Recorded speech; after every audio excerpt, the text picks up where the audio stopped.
Assalamu alaikum wa rahmatullahi wa barakatuhu. Dear brothers and sisters, welcome to another program here at Shura Council. I hope you guys are doing well. Jummah Mubarak to all of you. As last time, this time around, we have someone very special with us. We actually have two guest speakers today. Last week, we brought the Tariq from Mass to discuss the importance of, where Mass and the programming that they're doing within the community, where they're at. This week, we've changed it up, but we also have someone with us who will go ahead and discuss the importance of Islamic Relief USA, a nonprofit organization that is heavily influenced and has done amazing work in a global scale throughout the world. To discuss more and to talk more about the programmings, I would like to invite with us today Suzanne Ahmed and Syed Hussaini. So thank you very much for the both of you for being here. Thanks for having us. Thank you for having us.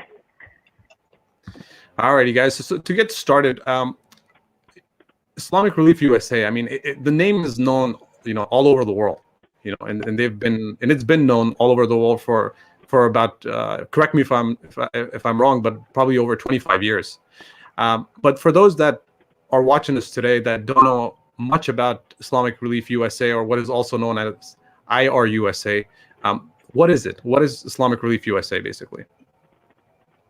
And what kind of work did they do? If I can have Suzanne, you start off discussing that, please.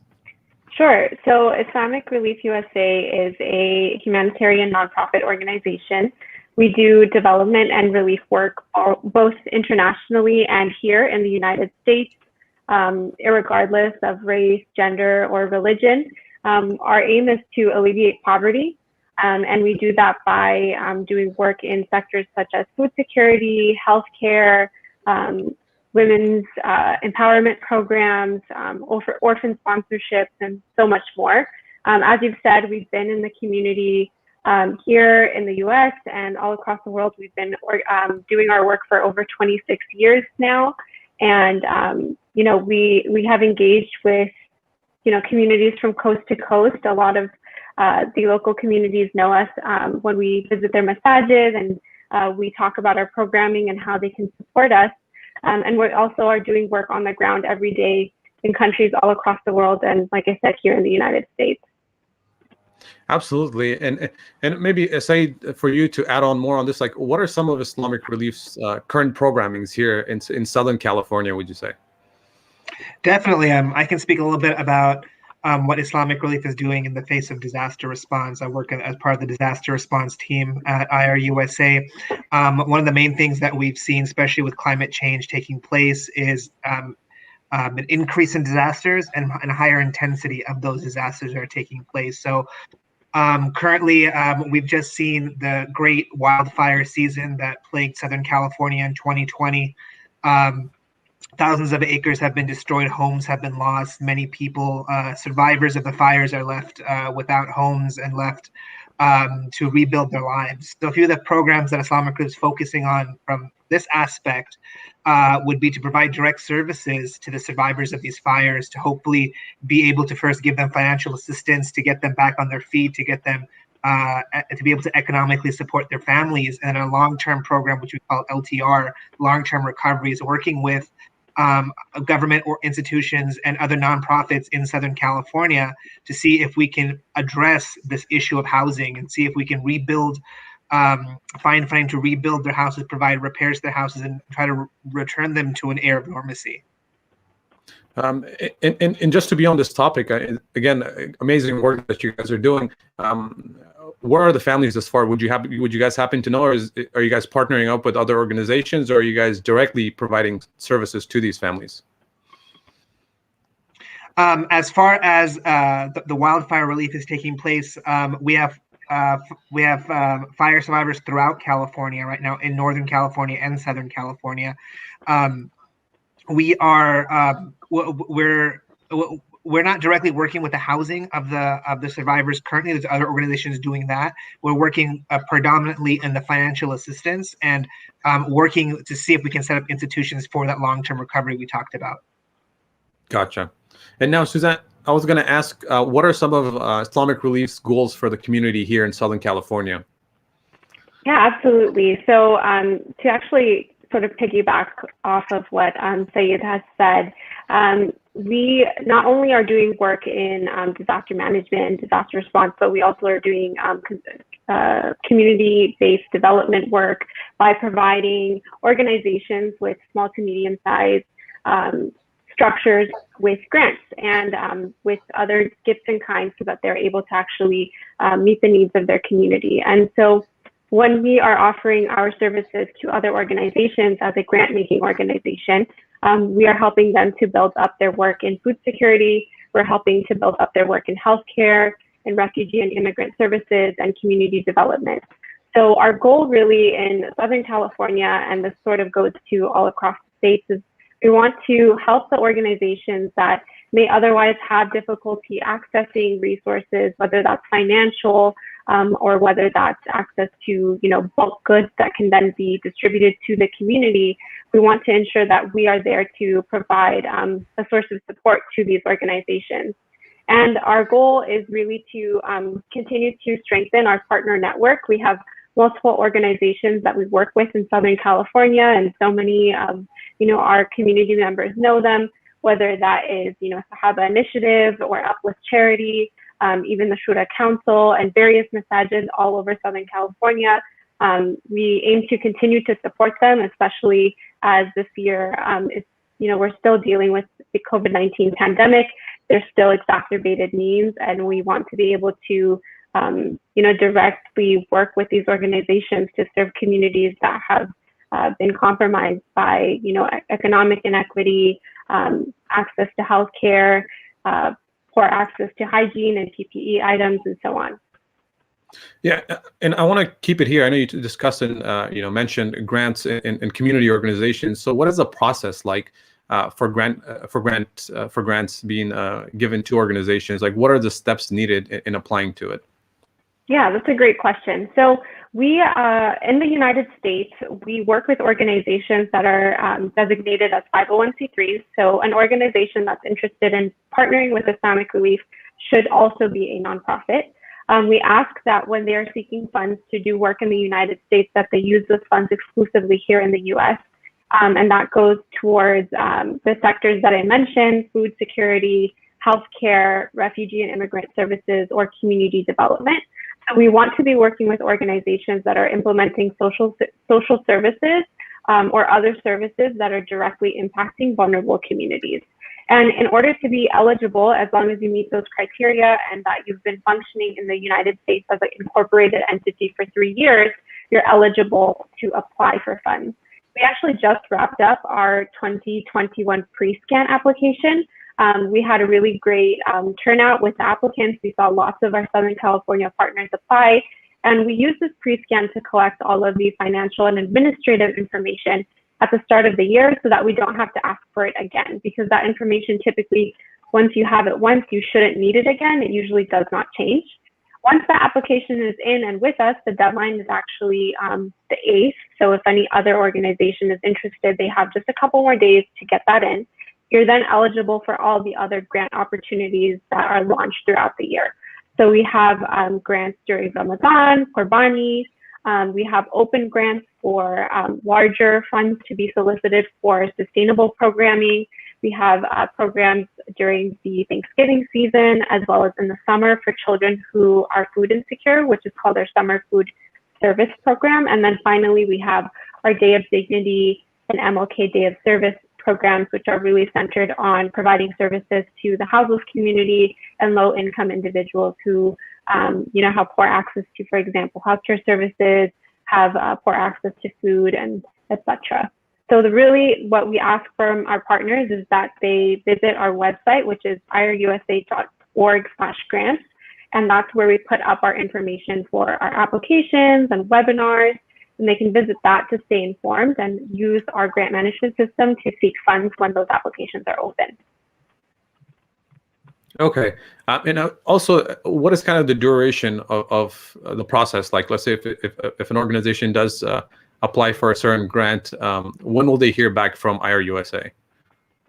So it depends on which grant they're seeking funds for. So for example, if they're looking for support during Ramadan for our food services programs, they would hear the application will actually launch in the next day, and they would hear back from us by the end of this month to know if they're working with us. Now, for an open grant, which is where organizations can solicit or seek larger grant dollars from us, so this can be grants between $50,000 to $75,000, just as an example. Those applications will open about mid-year this year, and it takes us about 3 months to actually go through all of the applications because we receive so many, to make informed decisions, review every application, and come back to our partner to say you've been approved and work with them on actual disbursement. Gotcha. Yeah, very, very helpful information. Thank you for sharing. Now, I wanted to go back to COVID-19 pandemic. As we all know, it really changed the world and really changed our day-to-day lifestyle, even work. Right? I'm sure it really impacted IRUSA as well in this arena. But I wanted to ask you, Syed, how has IRUSA in Southern California been able to kind of restructure its programs amidst the pandemic? Great question to ask. Yes, I think we've all seen the great impact that COVID-19 has across different sections of society, but same here at Islamic Relief. I think first and foremost, we're working directly with our partners, these organizations here in Southern California, just making sure that everyone's taking the correct precautions, that we have social distancing, that we have PPE in place, and the different programs that we have implemented, right? And then what we've seen is we've changed a little bit about how our interactions with clients is taking place, right? So if I can give an example, if we're meeting, if we have if we're meeting survivors from a certain wildfire and we have to distribute, a certain amount of goods to them, previously it would just be like, hey, everyone, we're going to be in this parking lot from, from 8 to 8. Please come through and grab everything. But now it's different restrictions being put in place that we have to actually schedule out timings when people are going to meet us. We can only have a certain amount of people in the building at a certain amount of time, give them what they need, sign all the paperwork, and then move them out of the building, and we can have the next group come in.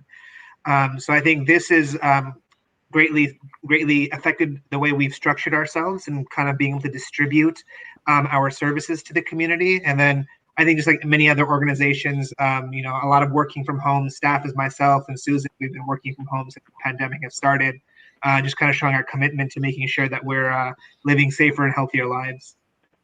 Perfect. And just so I can ask another question right after that, Syed, how has organizations served the community through Islamic Relief's domestic support or projects? Say that again. Yeah. So what steps are community members taking, or community organizations through Islamic Relief's, for instance, domestic support or projects during the COVID-19 pandemic era right now? I think an incredible area that we've been able to serve the community, and then the community partners have worked, is food security currently, right? We've seen this a lot. A lot of people are out of work. People who are just on the cusp of food insecurity have now been pushed over the edge, now are deciding between, do I have to pay my rent bill or do I have to pay groceries because the same amount of income is not coming in annually. So we've seen a great amount of work from our partners being able to distribute foodstuffs and food items throughout a variety of communities here in Southern California. I think Susan can speak a little bit more towards exactly the program specifics, though. Yeah, absolutely. Food security is definitely a great example that Syed mentioned. We have been able to really amp up the work that we've done. The community has trusted us with their donor dollars to be able to respond more to this pandemic. And so we've actually, last year, we were actually able to commit over $10 million to programs in the United States. And, our programs launched right at the start of the year, and the pandemic hit us right at the start of the year. So every program that we had planned and every new program that we launched, all were COVID sensitive. And our partners really rallied together to be resourceful. They let us know what they needed. And Islamic Relief USA was also able to think really fast and pivot to be able to respond quickly. For example, the pandemic, when it hit us back in March of 2020, that was just before Ramadan. And historically, we do the Ramadan food box project, which we had to pause last year because it was just, the food supply chain was completely messed up since folks were panic buying and factories had to suddenly shut down.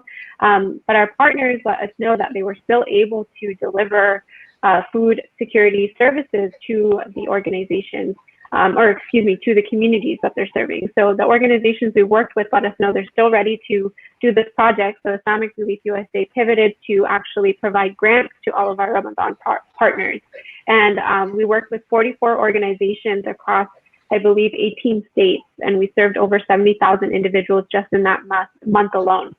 So that's just one example. We launched multiple COVID-19 emergency grants where we assisted individuals with financial assistance, food security, with healthcare and PPE items, as well as even domestic violence survivors. We were able to actually support 5 different organizations that were specifically working with DV survivors because last year it was made pretty clear that instances of violence against women increased because folks had to stay at home. And so we were able to respond to that heightened need. And actually Syed worked very closely with one of our partners in that space to actually provide assistance to folks who actually ended up being affected by the fires. So it's very interconnected, the work that we do, and the organizations that we work with in Southern California, all across the country.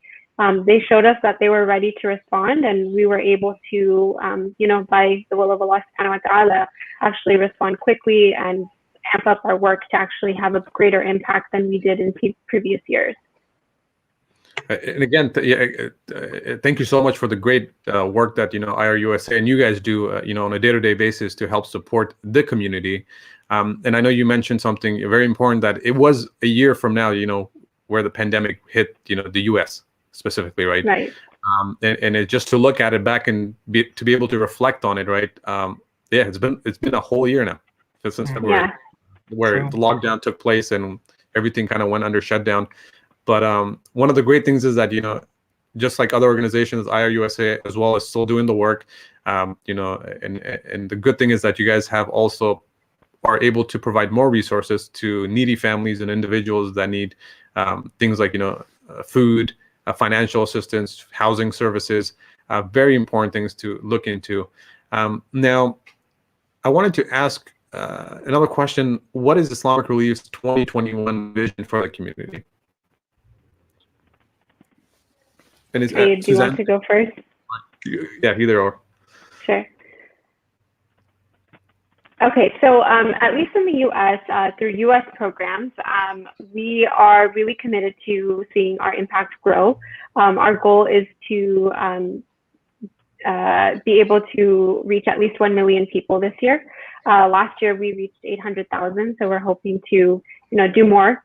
And our goal is to improve our programs to make them flexible for our partners so that they're able to meet the needs of the community. I think what we saw last year is that, we can plan and then something comes out of left field and you have to think really fast. So building in better project design so that we're able to reach more individuals who have been, placed in a vulnerable situation due to the pandemic or otherwise, we're able to actually reach them. We'd love to strengthen our partner network. We work with amazing organizations and we want to be able to serve them not just through our financial support, but also as a leading nonprofit organization. We would love to create spaces for knowledge sharing.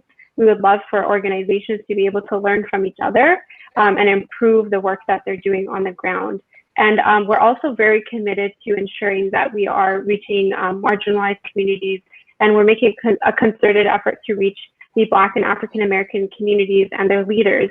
Islamic Relief USA has always worked with these communities. Actually, over a third of our partner network is African American led, and we want to continue to do that work. And it's very important for us to, partner with these organizations strategically, understand their needs, build their capacities so that they can reach a very vulnerable and marginalized but large portion of our community. And we want to be able to be comprehensive. We want to live out our value of social justice and ensure that all of our organizations that are reaching folks who are often underrepresented and underserved have the resources that they need so that they can continue to do the work even better than they have in the past. Thank you. Thank you for sharing that. And now, Syed, I was going to ask is, how can the community be more involved with Islamic Relief's program or the cause that you guys have? Great question. I think that's something that drives all of us. How can we see and be impactful in the change that we want to see in the community? But I think, as you mentioned, alhamdulillah, we have a lot of programs set up locally inside the community. First and foremost, I think financial assistance is always a great place. A lot of people donate to Islamic Relief, to some of the great work taking place. That's always an option a lot of people have. And I think the other one where a lot of people have directly related to Islamic Relief has been volunteering. Sadly, what we've seen, though, due to COVID and a lot of the restrictions that we've taken through the pandemic, volunteering has not been an option since the lockdown went into effect. So what we're seeing now is, how do we get more unique opportunities to have that involvement and have that type of integration and implementation with Islamic Relief. So we saw a lot of people being unique. Things like youth groups getting together and said that, hey, we're going to do an online fundraiser, right? So we're just going to share this on social media, and everyone, you have maybe 15, 20 high school students, and everyone's getting $20 here, $30 here from their networks, and being able to bring that in. What we've seen now, alhamdulillah, is that now that we can better manage the pandemic, we've now started certain programs. We're thinking about reopening certain programs to having volunteers there with the correct safety precautions taking place. So inshallah, that's kind of still on the in the development phases, but inshallah, hopefully within a few months, we'll be having volunteer opportunities again at Islamic Relief, so people can come and join, roll up their sleeves and get their hands dirty again and doing the good work of helping the community and pleasing Allah subhanahu wa ta'ala. I mean, yeah, perfect. And I'm glad that, even the younger generation and the youth at times are able to, take initiatives and put a nice fundraiser together. Or what I've seen specifically nowadays is that a lot of folks that are trying to provide support to nonprofit organizations is that through means of social media, they'll go ahead, for their birthday, they'll try to do a fundraising, which is always also very nice and generous of them as well. And again, I want to thank the both of you for really giving us your time and helping us understand, where IRUSA is today and what are some of the resources and programmings that are being implemented. What's also shared. So want to thank the both of you for that. So thank you very much. Now I wanted to ask another question. This is more pertaining to you two. We can go with Suzanne first, but how did the both of you kind of come across IRUSA? That's one part of it. And what drove you to take part in this organization? Sure. So my story actually starts with the volunteer department, and I think this is the case for a lot of folks who get involved with IR, whether it's as a donor, as a volunteer, as staff. I got an email that the Southern California office was hosting a volunteer open house. They had just recently moved into a new office space, and they wanted to welcome the local volunteers. And I was on the volunteer listserv, I think for a couple of years at that point. I think I ended up on it when I was an undergrad. And so I went to the open house, and I really, I always knew about Islamic Relief USA. It was a very, familiar logo, is a familiar name because we see the organization at masajid all the time. I went and I saw the space, and I met the staff, and I met the volunteers who were actively engaged with projects, and I loved the just the energy of everybody who was there. It was very welcoming. It was very mission driven, and I liked that everybody was really there to actually improve the wellness of others. And so I thought, man, I have to find a way to get involved. So I spoke with a staff member who I met, and I asked if there was any openings because I was looking for a job. And so they directed me to the careers page, and I actually saw my first position, which was as a regional U.S. programs coordinator, and I sat on it, and I thought I was, underqualified, but I was like, you know what, I feel really drawn to this, let me go for it. And so I did, and then I think in March of 2019, I started, and it's been a really wonderful and, you know, like humbling experience. So that's my story. Yeah, I think my story is a little similar to that. I got involved with Islamic Relief in undergrad. I remember just being part of MSA, we would go and attend and volunteer at different Islamic Relief organization events that would take place. I remember there was I think this was during Ramadan, there was a emergency fundraiser for Somalia. I vividly remember volunteering at this event. And then afterwards, when I had left, I think two of the staff members come to become mentors.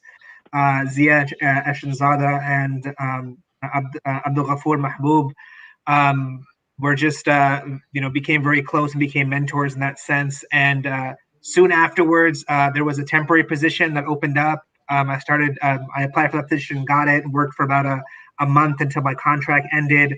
Then, stuck around the Muslim nonprofit field. And then about 3 years ago, I came back to Islamic Relief and have been working there ever since.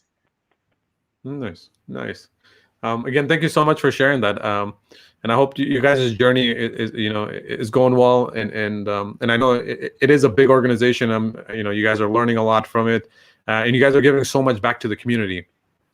And that's what's really nice about it, right? Both of you have personal stories, personally connected to Islamic Relief USA. As far as I remember, being in America, I've been connected to IRUSA, knowing the name, knowing the brand. Even when I was overseas in Afghanistan, I know the name, as far as that. So you still hear it, you still listen to it. Coming here, being a part of the organization, right? If it's a volunteer basis, if it's trying to be a membrane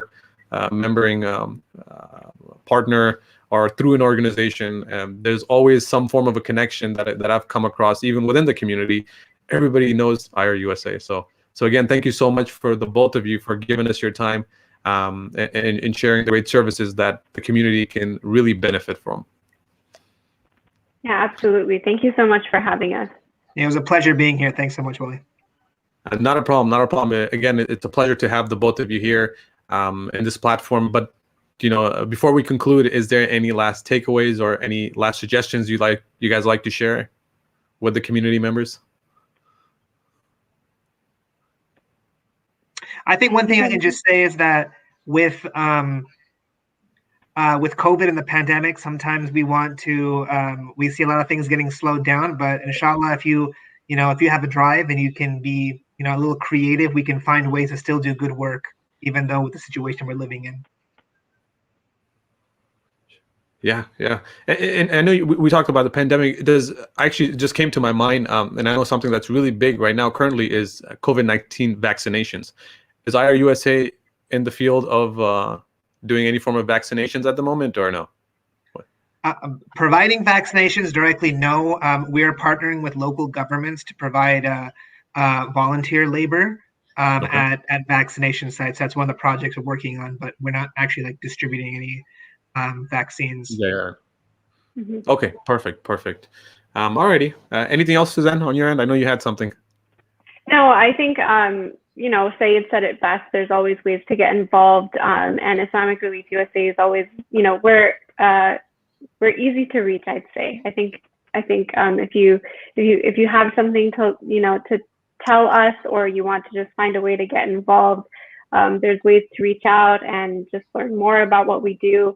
And we really, we appreciate that the community has trusted us for so long, and inshallah, we hope to continue to be able to do this for as long as we can.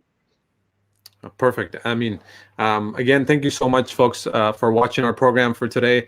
And I hope you guys gain some information more on what IRUSA does. If you guys do want to get in touch with the organization or with Syed or Suzanne, you guys can visit irusa.org. Or you can, reach me, and then I can go ahead and connect you to them directly. That is all. I hope you guys have a great rest of the week, and I will see you guys next week, inshallah. Assalamu alaikum wa rahmatullahi wa barakatuh.